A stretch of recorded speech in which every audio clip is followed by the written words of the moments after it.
ओम शांति। प्यारे भाइयों बहनों, आज हम एक बहुत ही सुंदर और बहुत ही प्यारा विषय जो हम सब के लिए बहुत काम का विषय है, और वह विषय है चिंता मुक्त जीवन। क्योंकि लौकिक में भी हम सुनते आ रहे हैं, चिंता से चतुराई घटे। अर्थात जो व्यक्ति दिन रात किसी भी प्रकार के चिंता में रहता है तो उसकी सर्वप्रथम तो विवेक शक्ति नष्ट होती है और शारीरिक शक्ति भी नष्ट होती है। उसके अंदर जो स्पिरिचुअल पावर होना चाहिए उसका निरंतर ह्रास होता है। दुनिया में भी लोग बहुत अपना समय चिंता में व्यतीत करता है। कई बार हम किसी से पूछते हैं कैसा चल रहा है जीवन, तो कहते बहुत अच्छा चल रहा है। बाहर से बताते नहीं हैं, लेकिन हम ज़्यादा उसके नज़दीक जाते हैं, उनसे हम बहुत घुल मिल जाते हैं, तब वो अपने बहुत सारी चिंताओं को प्रकट करते हैं। इससे पता चलता है कि आज का मानव किसी न किसी प्रकार के चिंता में रहता है। और सबसे ज़्यादा चिंता जो मनुष्यों को होता है वह है भविष्य का चिंता। मेरा भविष्य कैसा होगा, मेरा आने वाला कल कैसा होगा। लेकिन जब हम बाबा के बन जाते हैं तो बाबा पहले दिन से ये सिखा देते हैं, बच्चे चिंता मत करो। बाबा का एक सुंदर स्लोगन हम सब अपने घरों पर रखते हैं, सेवा केंद्रों पर प्रायः ये स्लोगन देखा करते हैं। बाबा ने कहा है, बच्चे चिंता मत करो, मैं बैठा हूँ। अर्थात भगवान स्वयं हमें निश्चिंत बनाने आया है। पूरा चारों युगों में केवल एक बार ऐसा ये सुंदर अवसर हमारे सामने आता है जब हम अपनी सारी चिंताएं, सारा फिक्र, सारा बोझ भगवान के ऊपर रख सकते हैं। अर्थात बाबा को सुना सकते हैं। किसी को परिवार की चिंता रहती है, किसी को जैसे मैंने कहा भविष्य की चिंता रहती है, किसी को अपने पुरुषार्थ की भी चिंता रहती है।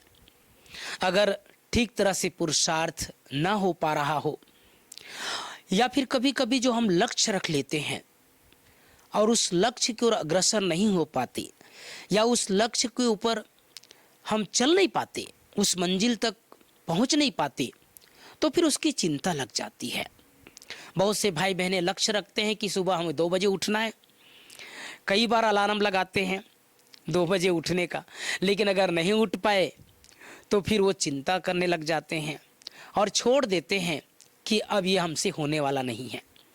लेकिन मैं कुछ छोटी छोटी टिप्स जो बाबा हमेशा बताए करते हैं, उन बातों को अगर हम अपने मानस पटल पर रखेंगे तो सचमुच हम रोज निश्चिंत जीवन जी सकते हैं। बाबा की जीवनी हम सब ने पढ़ी है। ब्रह्मा बाबा के सामने कितनी परीक्षाएं आई, कितनी बातें आई, लेकिन बाबा को सदैव एक बल एक भरोसा है ना। आप सब ने सुना होगा हिस्ट्री में कि एक समय ऐसा आया बेगरी पार्ट के समय कि खाने के लिए कुछ नहीं था और बिल्कुल टाइम हो गया था, भोजन बनाने का समय हो चुका था, लेकिन अन्न का एक दाना नहीं था। जो भंडारा संभालती थी दादी, वो बाबा को जाकर के बोली कि बाबा आज तो कुछ भी नहीं है बनाने के लिए। तो बाबा ने कहा कि बच्ची, ये यज्ञ शिव बाबा का है, शिव बाबा को चिंता होनी चाहिए। बाबा बैठा है और आप सब ने जैसे सुना है, थोड़ी देर के बाद पोस्ट आया, पैसा आया और उस पैसे से तुरंत बाजार जा कर के अनाज खरीदा गया और टाइम पर भोजन तैयार हो गया। तो ब्रह्मा बाबा हमेशा निश्चिंत रहे कितनी बातें आई, कितनी परीक्षाएं आई, बच्चों की तरफ से परीक्षा, समाज के तरफ से परीक्षा, दुनिया वालों की तरफ से परीक्षा, लेकिन बाबा को सदैव एक बल एक भरोसा। तो निश्चिंत रहने के लिए सबसे पहले भगवान के ऊपर संपूर्ण निश्चय। बाबा मेरा है, बाबा मेरा साथी है, बाबा बैठा है, पहला निश्चय। दूसरा, हम सबको इस बात के ऊपर बहुत गर्व और नशा होना चाहिए, एक बल एक भरोसा। भरोसा हम भगवान के ऊपर रखें। और तीसरी बात, हर एक जो परिवार में रहते हैं भाई बहनें, उन सबको अपने परिवार का मुखिया बाबा को बना दें। हमारे घर का मुखिया बाबा है। देखो, जो हेड होता है ना, उसे कई बार हेडेक होता है, लेकिन जो हेड भगवान को बना देगा वो हेडेक नहीं पालेगा। एक बार बड़ी दादी ने बहुत सुंदर बात बताई थी।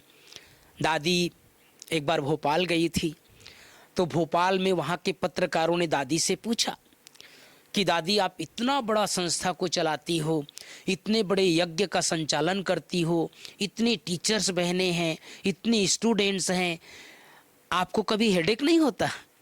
तो बड़ी दादी ने बहुत सुंदर जवाब दिया। दादी ने कहा, जो हेड होता है या अपने को जो हेड समझता है उसे हेडेक होता है। मैं हेड नहीं हूं जिसे हेडेक हो। हम सब का हेड, हम सब का मुखिया शिव बाबा है, ऑलमाइटी है, वो अथॉरिटी है, उसके सानिध्य में हम सब चलते हैं। तो एक बल एक भरोसा, और बाबा को अपना हेड बना दो, मुखिया बना दो। मैं प्रायः माताओं को सिखाया करता हूं, निश्चिंत रहने के लिए एक और सुंदर तरीका है, बाबा को अपना बच्चा बना ले। मान लो आपका 2 बच्चा है, तो सदैव एक संकल्प करो, मेरा 3 बच्चा है। क्योंकि हर एक परिवार में अपने बच्चों के ऊपर बहुत गर्व होता है। मेरे बच्चे हमको पालेंगे, मेरे बच्चे मेरा संभाल करेंगे, मेरे बच्चे मेरा ध्यान रखेंगे। लेकिन आजकल हम देख रहे हैं, कई बार जिस तरह के माँ बाप अपेक्षा रखते हैं बच्चों से, वो बच्चे उनके अनुसरण नहीं पालन कर पाते।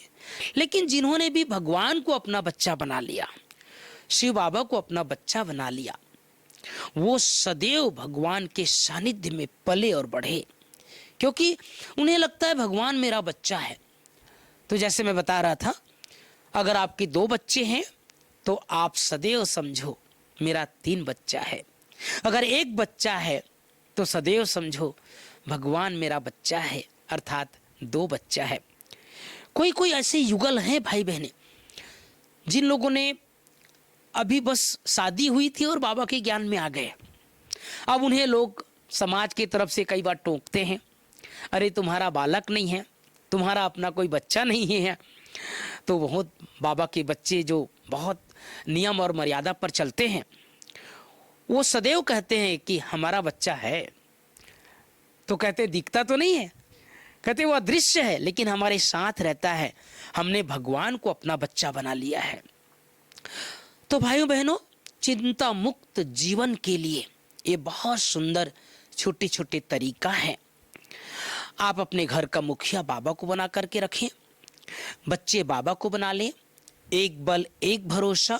और दूसरा एक और सुंदर तरीका है, जब भी आप घर से निकलें तो ये समझो इस घर में भगवान बैठा है, ये घर का मालिक, ये घर का मुखिया, जैसे मैंने बताया, ये भगवान है, शिव बाबा है। तो बहुत से भाई बहनें ये सदैव कहते हैं कि भले हमारे घर में कोई नहीं रहता, लेकिन लोगों को ऐसा आभास होता है कि इनके घर में कोई बैठा रहता है, इनके घर में कोई रहता है। उन्हें दूसरे लोगों को भी आभास होता है, चहल पहल का आभास होता है, कोई चक्कर लगा रहा है ऐसे आभास होता है। तो अपने घर का, अपने सेवा केंद्रों का अगर हम बाबा को मुखिया बना करके रखेंगे तो बाबा उस घर की रक्षा करता रहेगा। तो संगम युग में ये जीवन भगवान के लिए है, चिंता के लिए नहीं। इसलिए जितना हो सके, मैं छोटा सा एक और अभ्यास बता देता हूं आप सबको।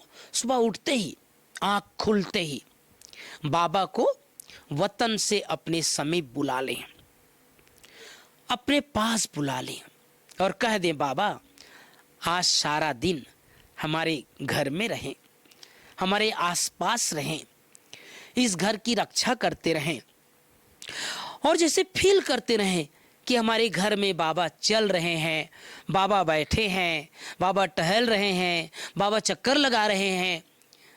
तो भगवान जिसके घर में रहेगा, जिसके घर में भगवान टहलेगा, जिसके घर में भगवान बैठा रहेगा, उसे चिंता नहीं हो सकती, वो निश्चिंत रह सकता है।